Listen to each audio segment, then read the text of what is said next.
ಹಿರಿಯ ಲಿಂಗಾಯತ ಮುಖಂಡರಾದಂಥ ಬಸವರಾಜ್ ದಿಂಡೂರು ಅವರು ಈ ಚರ್ಚೆಯಲ್ಲಿ ಜಾಯ್ನ್ ಆಗಿದ್ದಾರೆ. ಸರ್, ಬಹಳ ಪ್ರೀತಿಯ ಸ್ವಾಗತ. Welcome to you. If I remember ನೀವು ಘನ ನ್ಯಾಯಾಲಯದಲ್ಲಿ ಇದನ್ನು ಅಕ್ಸೆಪ್ಟೇ ಮಾಡಬಾರ್ದು ಈ ರಿಪೋರ್ಟ್ನ ಅಂತ ನೀವು ಒಂದು ಅಪ್ಲಿಕೇಶನ್ ಹಾಕೊಂಡಿದ್ರಿ ಅಂತ. Am I correct? Please correct me if I am wrong. 9258/2015 9258 bar 2015 ಅಂದ್ರೆ 9 ವರ್ಷ ಆಯ್ತು. 9 ವರ್ಷ ಆಗೋಯ್ತು. ಯಾಕೆ ಇದಾಗಬಾರ್ದು ಅಂತ ತಾವು ರಿಟ್ ಪಿಟಿಷನ್ ಹಾಕೊಂಡಿದ್ರಿ? ಏನು ಸವಾಲುಗಳು? ಲಿಂಗಾಯತರಿಗೆ ಸವಾಲುಗಳೇನು, ಒಕ್ಕಲಿಗರಿಗೆ ಸವಾಲುಗಳೇನು? ಅವ್ರ ಹತ್ರ ಮಾತಾಡ್ತೀನಿ ನಾನು. ಬಟ್ ತಾವು ಹೇಳಿ, ಏನು ಸವಾಲುಗಳು, ಏನು ಪ್ರಶ್ನೆಗಳು? ಇದು ಸವಾಲು ಪ್ರಶ್ನೆ ಅಲ್ಲ, ಸಂವಿಧಾನದ ಪ್ರಶ್ನೆ. ಜಾತಿ ಜನಗಣತಿ ಮಾಡ್ತಕ್ಕಂಥ ಅಧಿಕಾರ ಇರ್ತಕ್ಕಂಥದ್ದು ಕೇಂದ್ರ ಸರ್ಕಾರಕ್ಕೆ ಮಾತ್ರ. ಇದನ್ನು ಕೇಂದ್ರ ಸರ್ಕಾರದ ಗೃಹ ಕಾರ್ಯಾಲಯದ ಕಾರ್ಯದರ್ಶಿ AK ಅವರು ಹೈಕೋರ್ಟ್ನಲ್ಲಿ ಜೂನು 3ನೇ ತಾರೀಕು 2015 ಅವರು ಹಾಕಿದ್ದಾರೆ. ನಿಮಗೆ ರಾಜ್ಯ ಸರ್ಕಾರಕ್ಕೆ ಜಾತಿ ಗಣತಿ ಮಾಡಲಿಕ್ಕೆ ಅಧಿಕಾರ ಇಲ್ಲ ಅಂತ ತಿಳ್ಕೊಂಡು, ಆದರೂ ಕೂಡ ಇದನ್ನು ಮಾಡ್ತಾಯಿದ್ದಾರೆ. ಇದ್ರ ಮೌಲ್ಯ ಏನು ಅಂತ ಗೊತ್ತಾಗ್ತಾ ಇಲ್ಲ. ಅದಕ್ಕಿಂತ ಮುಖ್ಯವಾಗಿ ಕರ್ನಾಟಕ ಸರ್ಕಾರ ಇದು ಮೊದಲು ಜಾತಿ ಗಣತಿ ಅಂತ ಆಯಿತು. ಮುಖ್ಯಮಂತ್ರಿ ಸಿದ್ದರಾಮಯ್ಯನವರು 2013ರಲ್ಲಿ ಜನಗಣತಿ ಮಾಡಲಿಕ್ಕೆ 170 ಕೋಟಿ ಇಟ್ಟಿದ್ರು. ಅದು ಜಾತಿ ಜನಗಣತಿ ಅಂತ ತಿಳ್ಕೊಂಡು, ಯಾವಾಗ ನಾವು ಹೈಕೋರ್ಟ್ಗೆ ಹೋದ್ವಿ ಆವಾಗ ಸ್ವರೂಪನ ಬದಲಿ ಮಾಡಿಬಿಟ್ರು. ಸಾಮಾಜಿಕ ಆರ್ಥಿಕ ಸಮೀಕ್ಷೆ ಅಂತ ತಿಳ್ಕೊಂಡು, ಶೈಕ್ಷಣಿಕ. ಅದಕ್ಕಿಂತ ಮುಖ್ಯವಾಗಿ ಸರ್ಕಾರದ ವಿರೋಧಾಭಾಸ ಹೇಗಿದೆ ಅಂತಂದರೆ, ಸರ್ಕಾರ ಪ್ರಕಟ ಮಾಡಿರ್ತಕ್ಕಂಥ 827 ಜಾತಿಗಳಲ್ಲಿ ನಾವು ಮನವಿ ಕೊಟ್ವಿ, ಕಾಂತರಾಜ್ ಅವ್ರಿಗೆ ಕೊಟ್ವಿ. ಏನಂತ? ಜಾತಿ ಜನಗಣತಿ ಪಟ್ಟಿನಲ್ಲಿ ನೀವು ಹಲವಾರು ವಿರೋಧಾಭಾಸ ಇದೆ. ಒಂದು ಹಜಾಮಂತಿದೆ. ಹಜಾಮ ಅಂತಂದರೆ ನಮಗೆ 6 ತಿಂಗಳ ಶಿಕ್ಷೆ ಆಗತ್ತೆ ಸರ್ಕಾರ ಮಾಡಿದ್ದು. ತುಡುಗೊಡ್ಡು ಅಂತಿದೆ, ದರ್ವೇಶಿಗಳಂತಿದೆ. ಇವರೆಲ್ಲ ತೆಗೆದುಬಿಟ್ಟು ಸಮಾಜದ ಮುಖಂಡ ಕರೆದುಬಿಟ್ಟು ಅದಕ್ಕೆ ಪರ್ಯಾಯದ ಪದ ಹುಡುಕಿ ಅಂತ ತಿಳ್ಕೊಂಡು ಕಾಂತರಾಜ್ ಅವ್ರಿಗೆ ಕೊಟ್ವಿ. ಆದ ನಂತರ ಜಯಪ್ರಕಾಶ್ ಹೆಗಡೆ ಅವ್ರಿಗೂ ನಾವು ಮನವಿ ಕೊಟ್ವಿ. ಆದರೂ ಅದಕ್ಕೆ ಉತ್ತರ ಬರಲಿಲ್ಲ. ಭಾಳ ಮುಖ್ಯವಾಗಿ ಹೇಳಬೇಕಾಗಿದ್ದು, ಆರ್ಥಿಕ ಸಾಮಾಜಿಕ ಸಮೀಕ್ಷೆ ಮಾಡೋದು ನಮ್ಮದೇನೋ ಅಭ್ಯಂತರ ಇಲ್ಲ. ಆಮೇಲೆ ಇದು ಹರಿದಾಡ್ತಾ ಇದೆ, 1,09,00,000 ಜನ ಇತರರು ಅಂತ ತಿಳ್ಕೊಂಡು. ವೀರಶೈವ ಬೇರೆ, ಲಿಂಗಾಯತ ಬೇರೆ, ಪಂಚಮಸಾಲಿ ಬೇರೆ, ಬಣಜಿಗರು ಬೇರೆ, ಗಾಣಿಗರು ಬೇರೆ, ಸಾದ್ರ ಬೇರೆ, ಜಂಗೂರು ಬೇರೆ, ಹರಿದು ಹಂಚಿರ್ತಕ್ಕಂಥ ಎಲ್ಲ ಸಮುದಾಯಗಳನ್ನ ವಿಶೇಷವಾಗಿ ಬೇಕಂತಲೇ ವೀರಶೈವ ಲಿಂಗಾಯತ ಸಮುದಾಯವನ್ನು ಒಡೆದು ಸಣ್ಣ ಸಂಖ್ಯೆ ತೋರಿಸೋಕ್ಕೆ ಇದೊಂದು ಹುನ್ನಾರ ಅಂತ ತಿಳ್ಕೊಂಡು ಬಹಳ ಜನ ಅಭಿಪ್ರಾಯ ಪಡ್ತಾ ಇದ್ದಾರೆ. ಸಣ್ಣ ಸಂಖ್ಯೆ ತೋರಿಸಿದರೆ ರಾಜಕೀಯ ಲಾಭ ಅಂತನಾ ತಾವು ಹೇಳೋದು? ಇನ್ನಿತರರಿಗೆ ಯಾರಿಗೂ ಸಣ್ಣ ಸಂಖ್ಯೆ ಲಿಂಗಾಯತರನ್ನು ತೋರಿಸಿದರೆ ರಾಜಕೀಯವಾಗಿ ಲಾಭ ಅಂತ ತಾವು ಹೇಳೋದಾ? ಅದಕ್ಕೆ ಇವರು ಸೋಷಿಯೋ ಎಕನಾಮಿಕಲ್ ಎಜುಕೇಷನಲ್ ಸರ್ವೆ ಅಂತ ಹೆಸರಿಟ್ರು ಅಂತ ತಾವು ಹೇಳೋದಾ? ಇಲ್ಲ, ನಾನು ನಿಮ್ಮಿಂದ ಕ್ಲಾರಿಟಿ ಬಯಸ್ತಾ ಇದ್ದೀನಿ, ಆ ಕಾರಣಕ್ಕಾಗಿ ಕೇಳ್ತಾ ಇದ್ದೀನಿ. ಇದು ರಾಜಕೀಯ ಪ್ರಶ್ನೆ ಅಲ್ಲ. ಮತ್ತೇನು? ಸಂಖ್ಯೆಯನ್ನು ಬೇಕು ಅಂತಲೇ ಕಡಿಮೆ ಮಾಡಿಬಿಟ್ಟು ನಮ್ಮ ಸಂಖ್ಯಾಬಲವನ್ನು ಕುಗ್ಗಿಸ್ತಕ್ಕಂಥ ಒಂದು ಹುನ್ನಾರ. ಕುಗ್ಗಿಸಿದರೆ ಯಾರಿಗಾಗುವ ಲಾಭ ಏನು ಅಂತ ತಮ್ಮ ಅನಿಸಿಕೆ? ಭಾಳ ಮುಖ್ಯವಾಗಿ ಸಾಮಾಜಿಕ ಜಾಲತಾಣದ ಹರಿದಾಡ್ತಕ್ಕಂಥ ಸಂಖ್ಯೆ. ವೀರಶೈವ ಲಿಂಗಾಯತರು 62 ಲಕ್ಷ ಅಂತ ಬರೆದಿದ್ದಾರೆ. ರಾಜ್ಯದಲ್ಲಿ, ಕರ್ನಾಟಕ ರಾಜ್ಯದಲ್ಲಿ ಬರೀ ಪಂಚಮಸಾಲಿ ಸಮುದಾಯವನ್ನೇ 1,07,00,000 ಇದ್ದೀವಿ ನಾವು. ಅದನ್ನ ಏನು ಮಾಡಿದರು? ವೀರಶೈವ ಲಿಂಗಾಯತ ಬೇರೆ, ಪಂಚಮಸಾಲಿ ಲಿಂಗಾಯತ ಬೇರೆ, ವೀರಶೈವ ಲಿಂಗಾಯತ ಪಂಚಮಸಾಲಿ ಬೇರೆ, ಗಾಣಿಗರು ಬೇರೆ, ಸಾದ್ರ ಬೇರೆ, ಜಂಗವರು ಬೇರೆ, ಬಣಗಿರು ಬೇರೆ ಮಾಡಿಬಿಟ್ಟು ತುಂಡು ತುಂಡು ತುಂಡು ತುಂಡು ಮಾಡಿಬಿಟ್ಟು ಡಸ್ಟ್ಬಿನ್ಗೆ ಹಾಕಿಬಿಟ್ಟಿದ್ದಾರೆ. ಇದು ಆಗಬಾರ್ದು. ನಮಗೆ ಬೇರೆಯವ್ರಿಗೆ ಯಾರಿಗೆ ಅನುಕೂಲ ಮಾಡಿಕೊಡ್ತಾರೆ ಭಾಳ ಸ್ವಾಗತ ಮಾಡ್ತೀವಿ. ಸ್ವಾಗತ ಮಾಡ್ತೀವಿ.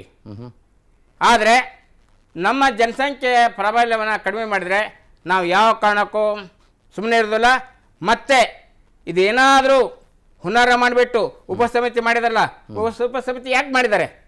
ಯಾವಾಗಲೂ ಮುಖ್ಯಮಂತ್ರಿಗಳು ಮಾಡಬೇಕಾದ್ರೆ ತಮಗೆ ಬೇಕಾದಂಥವ್ರನ್ನ ಮಾಡ್ತಾರೆ, ತಮಗೆ ಬೇಕಾದ ವರದಿ ಕೊಡಲಿಕ್ಕೆ ಮಾತ್ರ ಅವ್ರು ಮಾಡ್ತಾರೆ.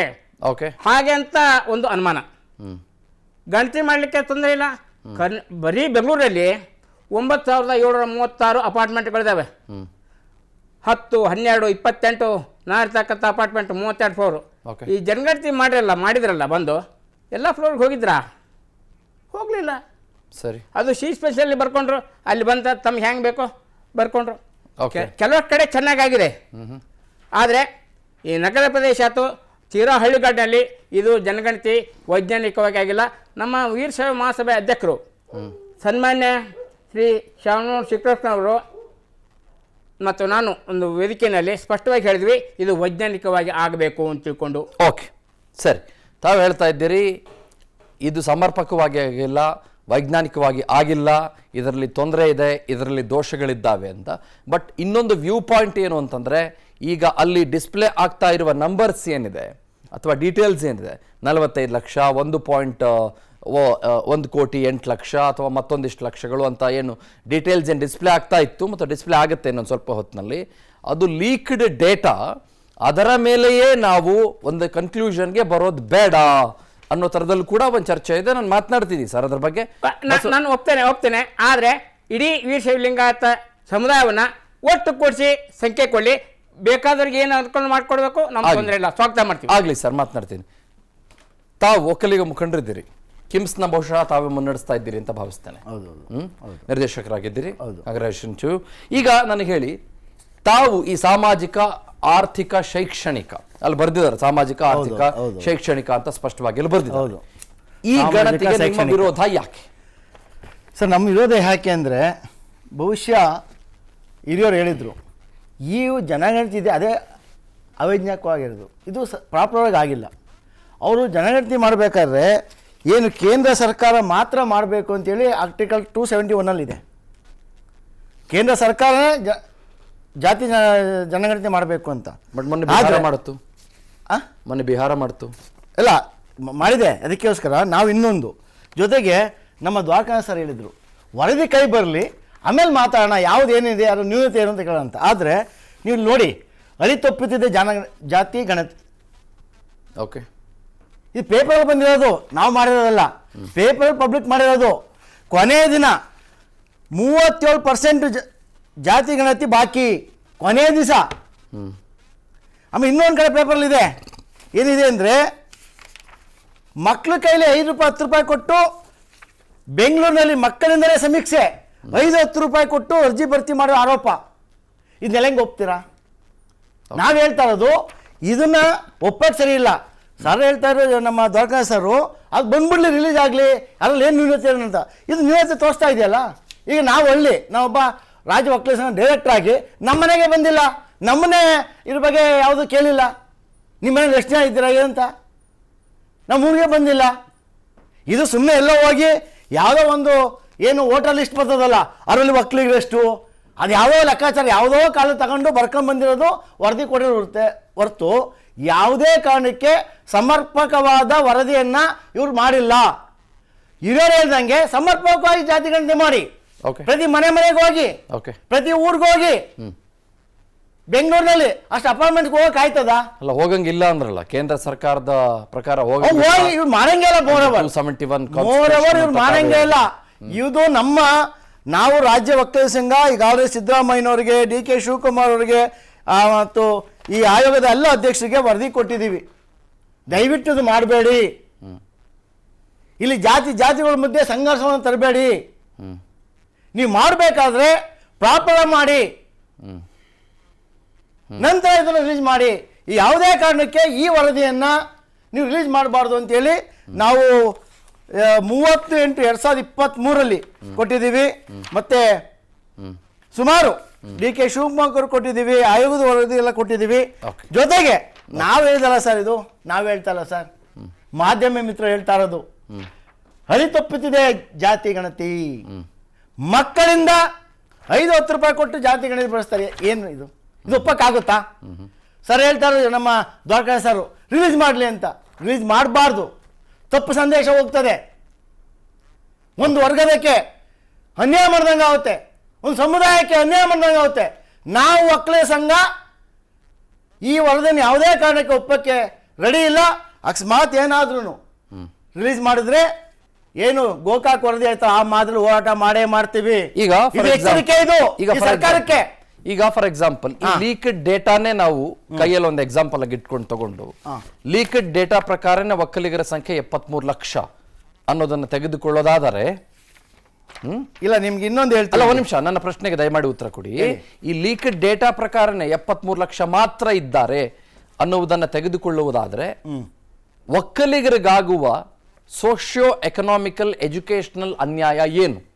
ಈಗ ನೋಡಿ, ಈಗ ನಮ್ಗೆ ಎಷ್ಟು ಒಕ್ಕಲಿಗರು ಎಷ್ಟು ಕೊಟ್ಟವ್ರೆ? 3B ಎಲ್ಲ ಎಷ್ಟು ಕೊಟ್ಟಿದ್ದಾರೆ ನಮಗೆ? ಎಷ್ಟು % ಕೊಟ್ಟಿದ್ದಾರೆ ಇವಾಗ? ಅದ್ರಲ್ಲಿ ಎಷ್ಟು ಪಂಗಡಗಳಿದೆ ನಮ್ಮದು? ಓಕೆ. ಸೊ ಅದರಿಂದ ಮುಂದಿನ ದಿವಸದಲ್ಲಿ ಇದೇನಾರ ಮಾಡಿದರೆ, ಈ ವರದಿಯನ್ನು ಏನಾರ ಮಾಡಿದರೆ ನಮಗೆ ಇವಾಗ ಆಲ್ರೆಡಿ ಇಷ್ಟು ಜನಕ್ಕೆ ಇವಾಗ ಆಲ್ರೆಡಿ ನಮಗೆ ತೊಂದರೆ ಆಗ್ತಾ ಇದೆ. ನಮ್ಮ ಮಕ್ಕಳಿಗೆ, ನಮ್ಮ ಹಳ್ಳಿಲಿರೋರಿಗೆ, ಬೆಂಗಳೂರಿನಂತವ್ರಿಗೆ ಯಾರಿಗೂ ಇದು ಯಾವುದೇ ಒಬ್ಬ ವ್ಯಕ್ತಿ ಇಂಜಿನಿಯರ್ ಆಗಲ್ಲ, ಯಾವುದೇ ಒಂದು ಗೌರ್ಮೆಂಟ್ ಜಾಬ್ ತಗೊಳಕ್ಕಾಗೋದಿಲ್ಲ.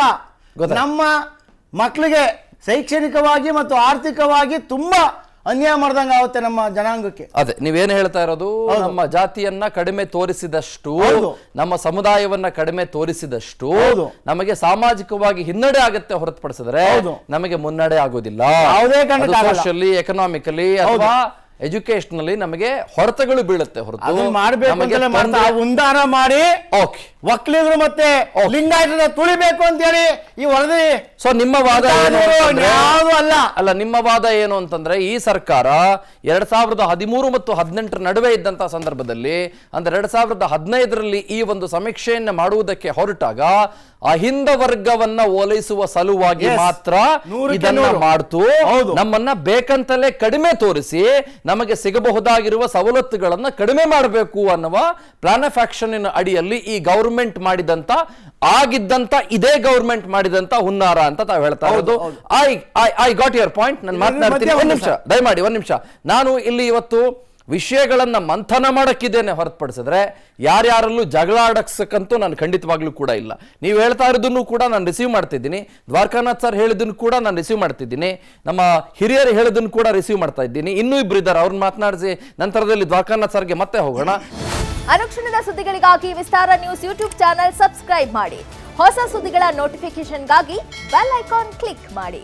ಲೇಟೆಸ್ಟ್ ಅಪ್ಡೇಟ್ಸ್ಗಾಗಿ www.vistaranews.com ವೆಬ್ಸೈಟ್ಗೆ ವಿಸಿಟ್ ಮಾಡಿ. ಅಂಗೈಯಲ್ಲೇ ಜಗತ್ತಿನ ಸುದ್ದಿ ತಿಳಿಯಲು ವಿಸ್ತಾರ ನ್ಯೂಸ್ ಕನ್ನಡ ಆಪ್ ಡೌನ್ಲೋಡ್ ಮಾಡಿ.